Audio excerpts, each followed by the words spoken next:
Hey, what is up, guys? Welcome to a new episode of your favorite podcast, guys. And in this episode, guys, I'm going to tell you about algorithms, how to beat the algorithm. Because if you manage to understand the algorithm, then you can get a whole bunch of traffic. Okay? Now, if you're struggling right now with no traffic and few low views and stuff on all your social media platforms, then this episode is going to be very interesting for you. Okay? So anyway, let's get started. Yesterday, I was a speaker at a very prestigious event, actually, and I was talking about algorithms.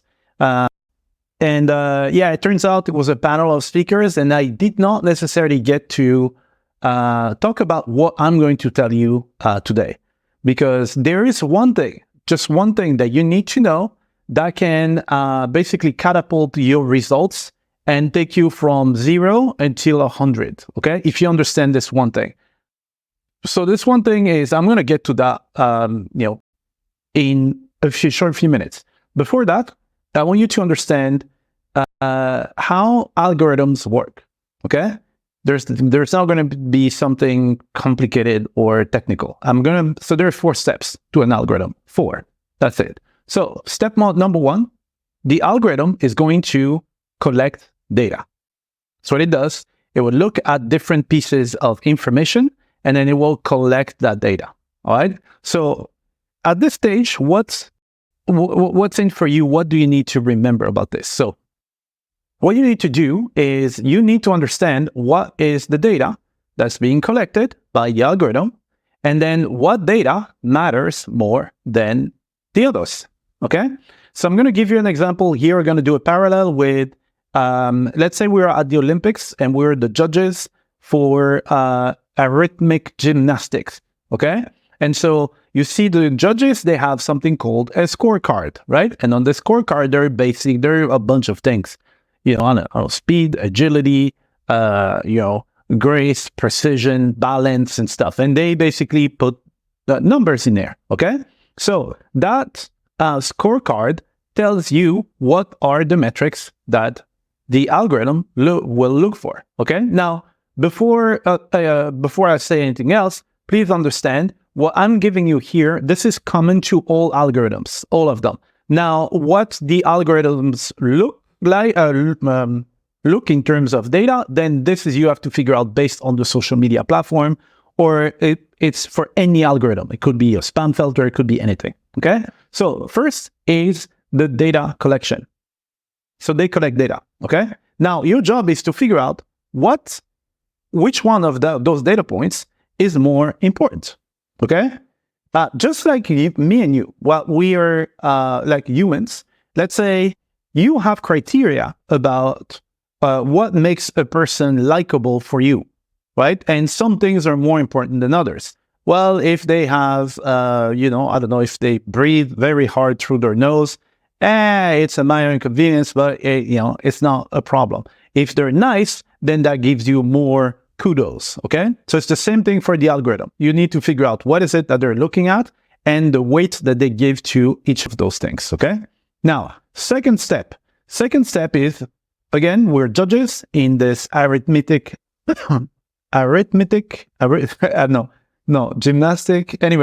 gymnastics competition at the Olympics.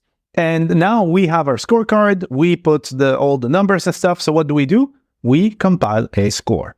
Okay, that's step number 2. We compile a score.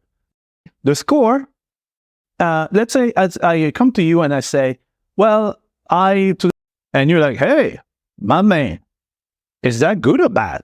Right? Because a score doesn't mean anything unless it is compared to the third element, which is a threshold. What is the threshold that you're comparing that to? So the threshold is, for example, what is the average? So what does the average user do? That will be for example, in class, when you handed a paper, there was something that says, let's say your score is, the ultimate score is 100, 50 is the average. If you have above 50, you pass. Okay. So now there is a score. Now there's a threshold. All right. Now in our gymnastics example, let's say there are different thresholds. So there's a threshold for the third person. If you have more than the third person, but you have less than the second person, guess what? The disposition is, let's give him a bronze medal. Now, if you have more than whoever is first right now, guess what is the disposition? Hand them a gold medal. That's how it works. It works the same for the algorithm. There is a score. We can score to a threshold. And then based on where you are in the threshold, then there is a disposition. So you can look at it, just to make it simple, just imagine in the algorithm, there will be something that says bad, average, good, exceptional. So depending on where you are, the disposition is going to be different. If your content is bad, guess what? They're not going to show it to anybody. If it's average, they're going to show it to a bunch of people. If it's exceptional, guess what? They're going to show it to many people. Okay? For steps, data collection, defining a score, comparing the score to a threshold, and then 4, I actually already told you the fourth, is take a disposition. So disposition is the action. Based on the threshold where they rank on the threshold, you apply a disposition, hand them a gold medal, shake their hand, or tell them to go away, or something like this. So steps. Every algorithm works the same. Data collection, creating a score, comparing the score to a threshold, and based on the threshold, boom, disposition.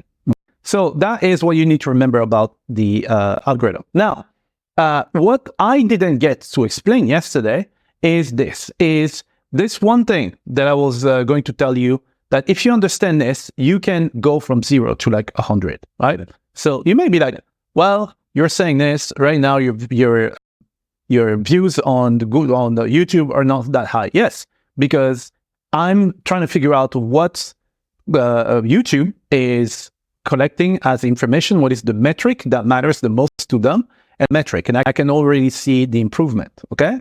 But there's one thing that you can do that basically negates the whole thing. You don't need to do this stuff. And is understanding the life cycle of a social media network, okay?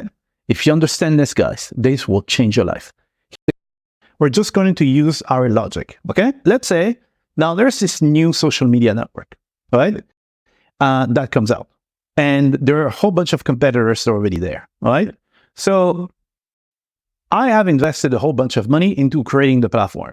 And now I get my first users, okay? What are these users looking for, right? What they want is this, is when they post, everybody will see their posts. Everybody. Because me, I want them to look at my platform like, oh my God, why am I staying on Instagram where only 2 people see my post, when here I can basically post and a gazillion people see it. I'm a star, it boosts my ego. Guess what? I am migrating from Instagram to whatever the platform is. So this is phase 1. So in the life cycle, this is phase 1. And that phase 1 is designed to build a critical mass. It is designed, so that's why, for example, if there's a new social media network, what you want to do, you want to go there and you want to create an account, okay? Because in the beginning, it's open bar, it's free flow. You're going to post, everybody's going to see it, right? And the reason is simple, just as I explained. If your experience is awesome on that platform, you will ditch the other ones and then you'll come there. So click TikTok. For example, remember TikTok? You are nobody, you just started, you post something, gazillion number of people see it. Whereas everybody migrated from Instagram, they went to TikTok. Why? Because on Instagram now, oh, well, there's no views. And I'm going to get to that, okay? So that is phase number 1. So phase number 1 is going to last for a few years because please understand, creating a social media network takes an insane amount of money. You're just burning money like never before. It's stupid money that they're spending. But they're doing it for a reason that I'm going to explain in step 3. So now step 2. Step 2 is after a while. So now you build a critical mass. You want to attract a whole bunch of people. Now step 2 is going to be consolidation. So the consolidation is what? There is a saying in IT and everything that the more integrated someone is, the harder it is for them to leave, okay? And so what you want to do, you want to give people enough time to basically integrate the whole business and make sure that the whole business revolves around your social media, because guess what? You're giving them so many views. And now people are going to ditch everything. They're going to put their communities on your stuff. They're going to invest all their money. All their strategy is based on you, on your network. Okay. And you want that consolidation phase to last long enough so that you have some people who are like so integrated that if something goes wrong, they get suspended or something. It's a nightmare. They're going to go down. Okay. And that will last for a few years. Okay. So at this point, you're still getting some good traction. Like, oh my God, the results are exceptional and stuff. Now, this is where the third phase starts. And this is where, Instagram is right now. And this is where TikTok is going. Now, all of a sudden, guess what happens? Now, your views start going down. Okay. And they start nosediving. And now the only way for you to keep those views up, guess what? You pay for ads. And the thing is, you don't have a choice because of step number 2. Step number 2, they made sure that your whole entire existence revolves around that platform. And now you cannot move, you're screwed. And now you have to pay for ads. And that is the reason why, while Instagram, if you remember Instagram, back in the days, you post something, everybody was seeing it. Now you need to pay for the damn ads, all right? And this is where they know, I told you they're burning money for years and years and years, because they know that phase 3, they're going to get that money back. And this is where TikTok is going right now. TikTok, the views are going slowly down and stuff. So if you understand this, you can identify networks that are coming up, and then you can go in early, all right?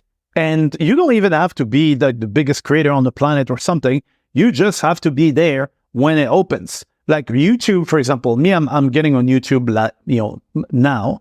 But YouTube is already at that stage where they want you to pay for stuff. In the beginning, everybody will see your videos. Now it's a little bit harder. Now you really have to understand the algorithm and stuff. Okay, so keep an eye out for those social media accounts and new platforms that are coming out. And that's the thing. There is a risk of you spreading yourself too thin and stuff like that. So you have to find the balance between those two things. But that's the reason why, people are there early, like the big influencers that you see, like Instagram, for example, the big influencers that you see there, they were on things like Vine before. Basically, they moved into Instagram very quickly. They got so many views and stuff, and then they moved their audience from Vine to there. Or there are some people, they just became super huge on Instagram from the very beginning. Now they have this audience that they can transfer over to these other platforms, okay? But yeah, that's kind of like, if you understand this, you will be able to, next time there's because you missed the train last time, but next time you're not going to miss it. Next time, if you see something coming, you're going to be there. And one thing that I recommend you do is when when you see a new social media account, go ahead, open an account there.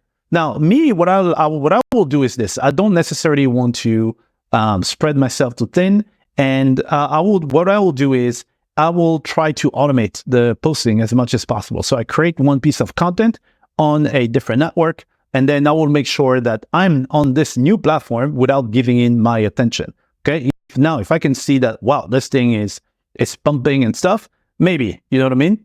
How it works. Now, there's also a caveat to this stuff, which is maybe something that we will cover in the next video. So in the next video, I'm going to show you what happens when you make this shift and the transfer. It opens a huge opportunity that people don't necessarily talk about, that you probably don't know about. And we're going to discuss this in the next video. And so thank you very much, guys. If you learned something, make sure to subscribe, and I will see you on tomorrow, the next episode. See you.